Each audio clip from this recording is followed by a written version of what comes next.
You know that drawer in your house? The one filled with things you were going to do. Membership cards for gyms you stopped going to after week 2. Notebooks with 3 pages filled and 97 blank. Online course logins you haven't touched in 8 months. Half-read books with bookmarks on page 43.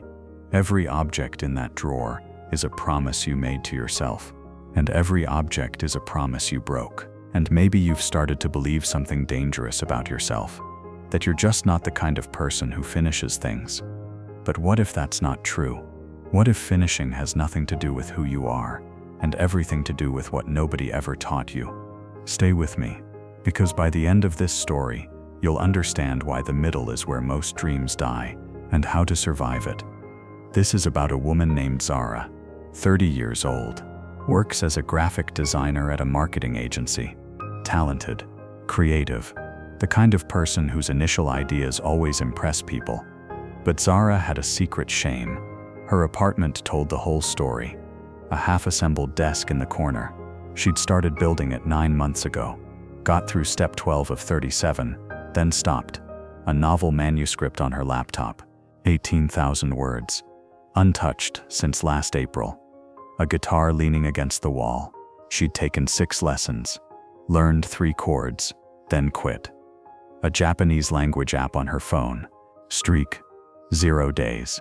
Highest streak, 11 days. 4 months ago. Zara wasn't lazy. She worked 50-hour weeks. She wasn't stupid. She'd graduated with honors. She wasn't uncommitted. She started everything with genuine fire. But something happened between start and finish. Something she couldn't explain. At work, people noticed the pattern. "Zara, you're incredible at concepting," her boss said. "But we need people who can execute all the way through. Can you work on that?" That phrase haunted her. Execute all the way through. Like there was a finish line she could see but never cross. Like she was running a race through cement. One Sunday afternoon, Zara sat on her couch surrounded by all of it. The unfinished desk, the abandoned novel, the silent guitar, the dusty textbooks. And she felt something she'd been avoiding for years. Not guilt. Deeper than that. Shame. Because each unfinished thing wasn't just a project. It was a version of herself she'd promised to become. The novelist, the guitarist, the Japanese speaker, the person who finishes what she starts.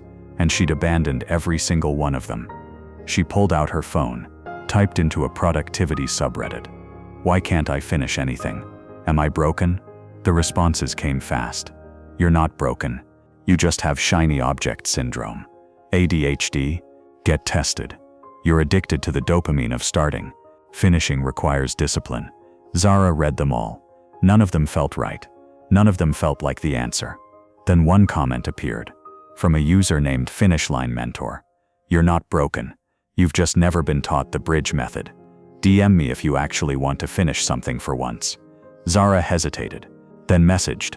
The next morning, Finishline Mentor replied with a voice note. "My name is Carmen. I used to be like you. Serial starter. Chronic abandoner. Then I learned something that changed my life. Meet me Tuesday at noon. I'll teach you. Here's the address." Tuesday. Zara stood outside a small community workshop, the kind of place where people build furniture, repair bikes, work with their hands. Carmen met her at the door, mid-50s, calm eyes, hands marked with years of making things. "You came," Carmen said. "That's good. Most people don't even show up to learn how to finish. Come in." Inside, the workshop was organized chaos. Tools hanging on pegboards, half-finished projects on workbenches. But each one had a label. Name, start date, expected finish date. "This is where I teach people how to finish," Carmen said. "Not motivational speeches. Actual systems. You said you can't finish anything. Let me show you why." She led Zara to a whiteboard. Drew a simple horizontal line. "This is every project you've ever started." She marked the left end. Start. Marked the right end. Finish. The beginning is easy. You're excited. The dopamine is high. Everything is possibility. The end is satisfying. You're done. You get to celebrate. But here, she marked the middle of the line with a thick red X. This is where everyone quits. This is the bridge. And most people don't know it exists until they're standing on it, wanting to turn back. Zara stared at the red X. What is the bridge? The bridge is the zone between excitement and completion. It's where the work stops being fun and starts being work. It's where doubt creeps in, where other ideas look shinier, where you start thinking, maybe this wasn't a good idea after all. Carmen tapped the X. Every unfinished project in your life, you quit on the bridge. And here's the thing, the bridge is predictable. It always shows up, usually around 20 to 40% completion. The problem is, you think it's a sign something's wrong, but it's not. It's just the bridge, and you need a method to cross it. She turned to Zara. If you want to finish that novel, that desk, that guitar course, anything, you need to learn the bridge method. 3 steps, no shortcuts. You willing? Zara nodded. Carmen wrote on the board. Step 1. Pre-bridge preparation. Before you start any project, you acknowledge that the bridge exists. You write down, around week 3, I will want to quit. This is normal. This is the bridge. I will not quit. I will cross it. This sounds simple, but it's critical. Because when you hit the bridge and you've pre-committed, your brain can't trick you. You already knew this was coming. Step 2. The daily minimum. Once you're on the bridge, you don't rely on motivation. Motivation is dead by now. You rely on the daily minimum. What's the smallest amount of progress you can make every single day? Carmen pointed to a half-built birdhouse on a workbench. That's mine. I'm on the bridge with it right now. I don't want to work on it. It's boring. But my daily minimum is 5 minutes. Just 5. I set a timer. I work for 5 minutes. Some days I stop at 5. Some days momentum carries me to 30, but I never skip the 5. Step 3. Bridge markers. You need visual proof you're making progress.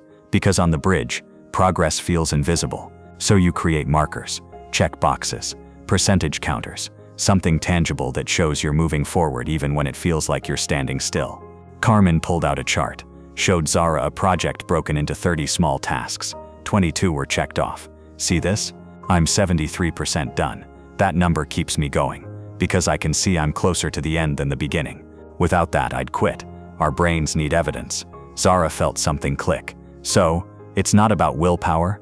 No, Carmen said. Willpower is a myth. Finishing is about systems. You prepare for the bridge. You commit to the daily minimum. You track your markers. That's it. That's the entire method. Can I try it? Zara asked. That's why you're here. Carmen handed her a notebook. Pick one unfinished project. Just one.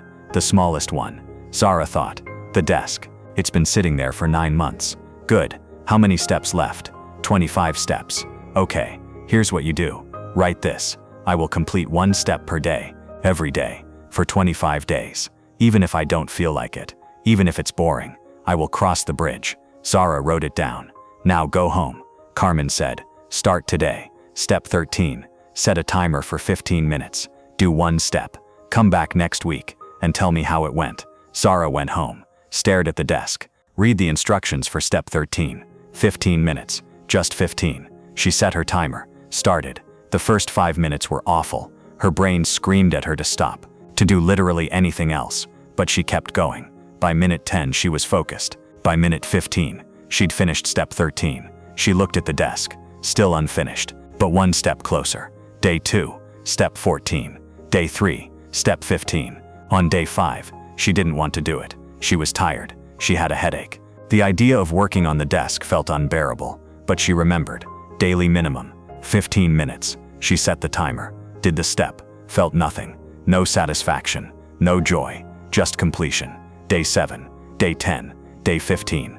On day 16, something shifted. She looked at the desk and realized she was past halfway.